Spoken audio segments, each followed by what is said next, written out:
Bum bum, Om Namah Shivaya, Hari Om. Today, I'm going to dispel some of the secrets of the universe. And what I will start with is, I'm going to speak in, I guess, 3 languages. Not actual languages, but different ways of speaking about the same thing. So one is in regular terms of just like experiential terms.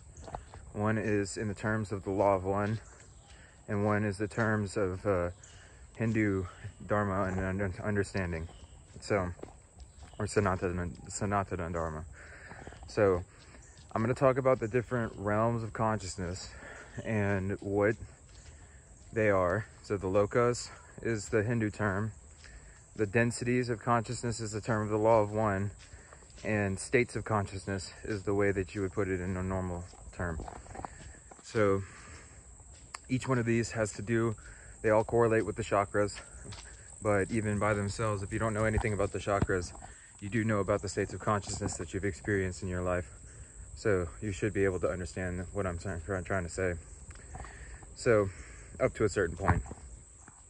Not everybody has experienced some of the higher states of consciousness, and that's fine, but I'm sure that some people will be able to remember a little bit about some states of consciousness if they just listen. So, okay, so starting at the root, which is red ray, or base consciousness. Say it's survival states of consciousness. And there's 2 polarities to each one of the states of consciousness. So first polarity is positive, which is a light, bright red. And that color coordinates with a sense of security.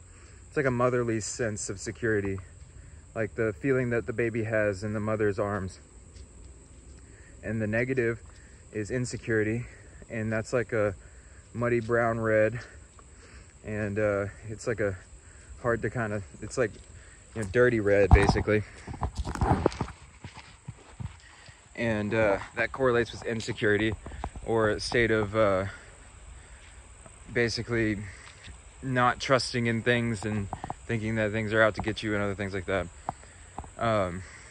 These first 3 realms of consciousness, in many ways of saying or thinking, could correlate. So in the Hindu words, they call it the Lokas. They say that we live in Bur Loka, or the middle Loka. And in the middle Loka, you can either go up or you can go down. And so there's 7 hell realms and 7 heavenly realms above and below. And I'm just gonna sit right here for a second. Oh, okay, hold on. I'll wait. Okay, there was a bunch of ants literally right where I was about to sit, so we're just gonna continue going a little bit. Go over to where this deer is. But this is fine. Okay, so there's 7 upper realms, and then there's 7 lower realms, and then there's one that we're in.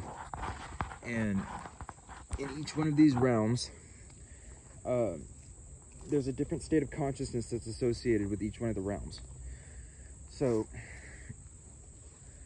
the base of this realm, which you call Bur Loka, is a sense of security. But there's also a sense of, there's a positive and a negative. So there's a heavenly and a hell type of realm, right? So if you're living in a state of insecurity all the time, then it's a type of hell. It's a type of negative experience that you're experiencing.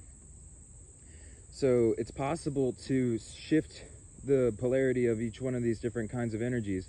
And this is facing the energies upward or facing them downward. So if the energy is going down and out, then the focus of the mind is focused outward in the world.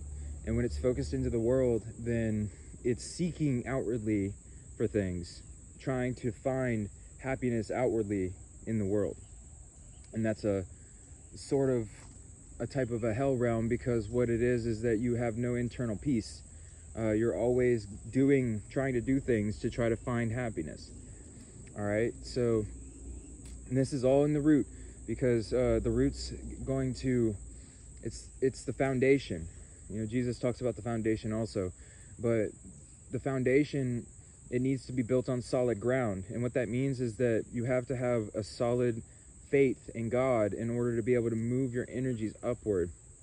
Because what I mean by God is a sense of your own highest self as a spirit. You have to realize that this world is not what it seems.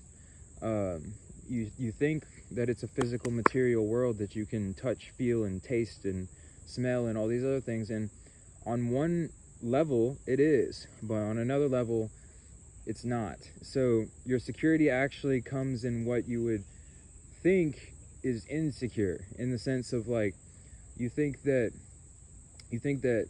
a belief in something that you can't completely prove immediately would be an insecure way of thinking logically. But in reality, that's actually the secure way of thinking, because God is the only thing that's unmoving, it's unchanging, it's behind everything. It's the thing that is observing everything, that never changes and never has any kind of ups, downs, or anything like that. So it's always secure in itself, and that's why he said to make your foundation secure. Now, moving into the sacral is your pleasure energy, but it's also your energy that interacts with everything around you. So there's a sense of here, I'll get up and start moving here in a second, but there's a sense of, basically, sorry, I can feel energies around too. It's just we're just working with this. Okay, anyways, there's a sense of, okay, there's two ways of thinking about each one of these lower centers. They have two ways of looking at it. So in the positive direction, it's a joyous sense of wonder and happiness and amusement towards life in general. It's like when you're laughing with your friends and you're feeling happy and you're just in a good mood and that kind of thing, right? And then when it's facing downward, it's like lustful energy and like desirous energy, and it's energy that makes you feel like you need to grasp onto things and hold on to things.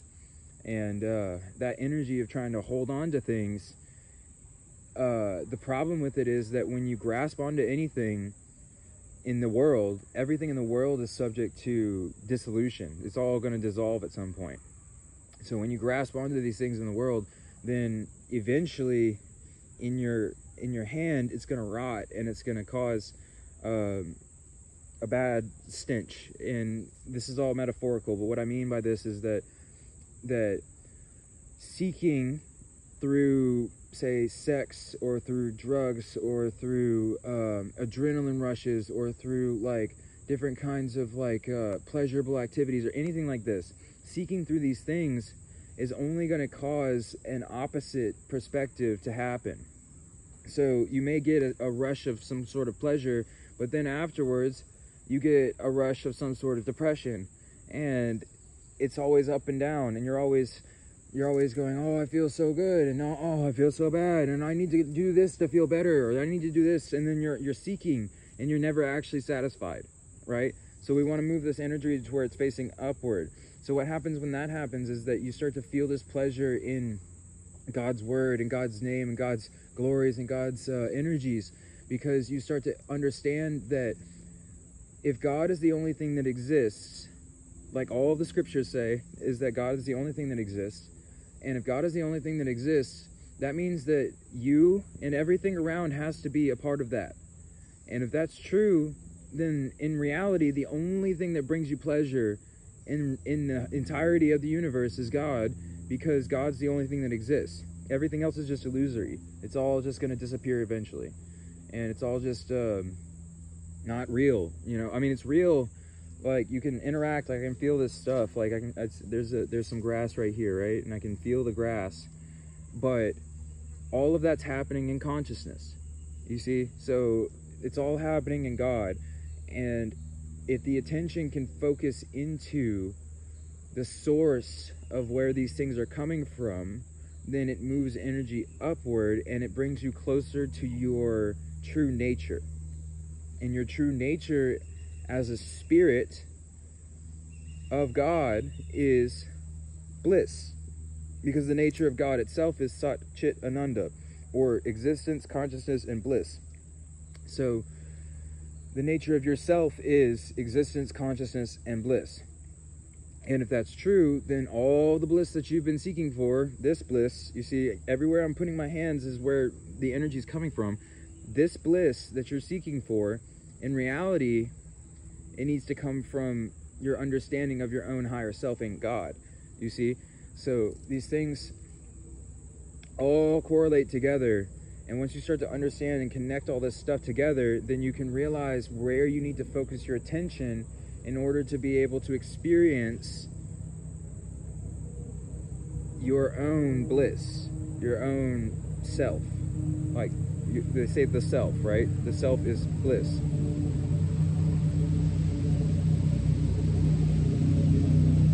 Okay, so the solar plexus, or the yellow ray, and this is orange, so red, orange, yellow ray. Yellow ray is the sense of ego, or the sense of self.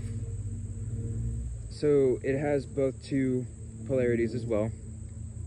The heart has also two polarities, but it's mainly upward.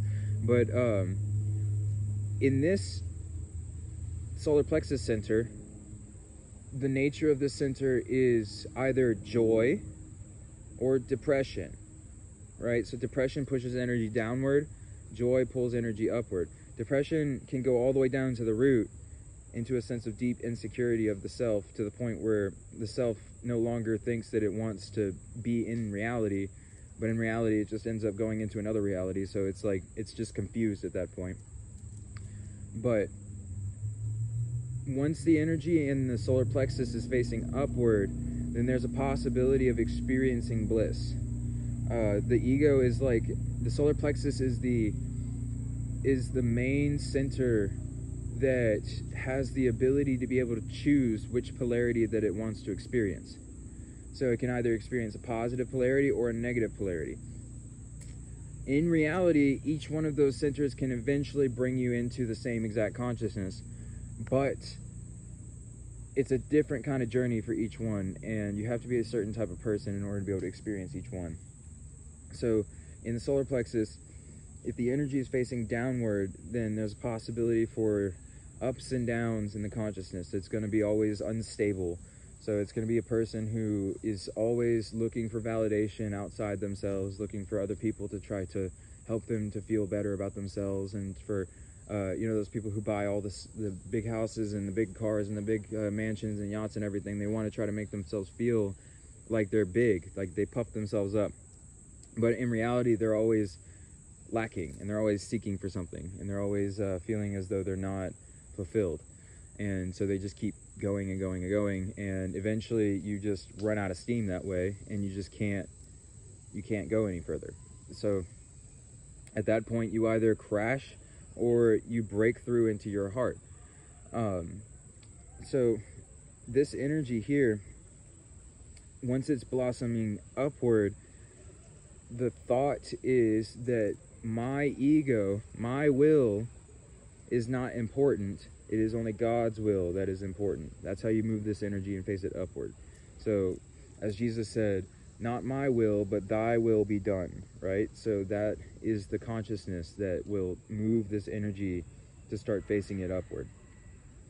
To tap into what you think that God's will is as best as you can, and slowly you'll start to realize, through making different mistakes or different kinds of ups and downs in yourself, you'll slowly get to realize what it is. Then you'll be able to feel and hear, not so much hear, but you'll feel the directions of the way that you need to go.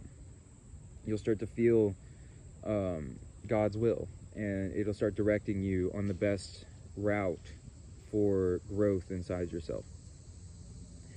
So eventually, once you start to move this energy, and the energy starts going upward, or if you have some sort of big... See, for me, it happened in a different way, but I'll talk about that later. But this is for the generalized audience. So once this energy starts moving up and it goes into your heart, then the expression of everything changes. The heart is where desire sits. So if the heart's lotus is facing downward, then it's seeking desire through the world, and it's always going to be in the ego or lower. And that is going to be an outward seeking for an inward sense of security, peace, happiness, and love. Now, once the heart's lotus starts facing upward, then you start to experience the bliss of the self. You start to experience your own internal bliss. You start to see your own nature of what you are. And this bliss can become so intense that it's unbearable almost for a human body to experience. It's like that thing that people seek for in an orgasm or something, that like it's like that, but like consistently, you know. And it's not like the peak consistently, but it's like that feeling of just like and that only comes from facing the energy towards God. That love is love of God, and that love of God is actually love of self. And when you love yourself, then you feel worthy to be loved by God. And when God sends his love to you and your ego is open, feeling worthy of receiving that love, then it'll direct the energy upward. Now it has a possibility of directing it downward, and then if that happens, then it'll become bloated. And the problem with a bloated ego is that God can come at any point in time with a pinprick and just poke it, and it'll just blow up. And after that, then you're basically you're back at step one. So you want to make sure that the ego doesn't become bloated, and the way that you do that is by always redirecting the energy upward towards God. You realize that that feeling of that bliss and happiness comes from a feeling of gratitude and love for God and for what God has given you in this lifetime. And everything that God has given you in this lifetime, when you can feel that gratitude and that love for God, and you can feel that energy of that fulfillment in God, then the energy will start to rise from the heart. When it starts to hit the throat, the expression of the energy changes. Once the energy goes into the throat, the only way for it to go in the throat is for the heart's energy to be facing upward to push the energy here, because the energy has to go through the heart in order to get to here.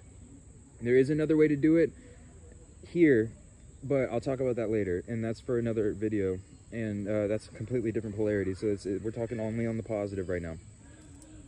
So once this energy starts to go up and it goes into the throat, there's a sense of calmness, peace, tranquility, and emptiness that comes into you. It's like Shiva, or it's like the energy of being able to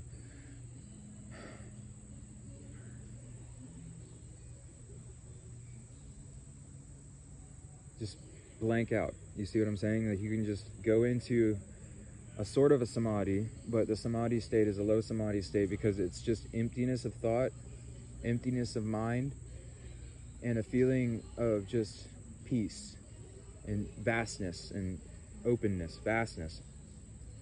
And in the heart, when you connect these two and you can start cycling, and I'll tell you guys how to do this also later on in the videos. I'll start making a lot more videos talking about this stuff because I can really like explain stuff a lot better now.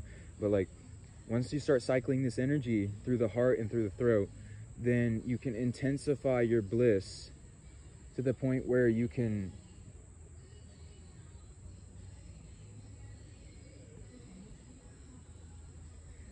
pull yourself into a state of bliss, and you can just sit there.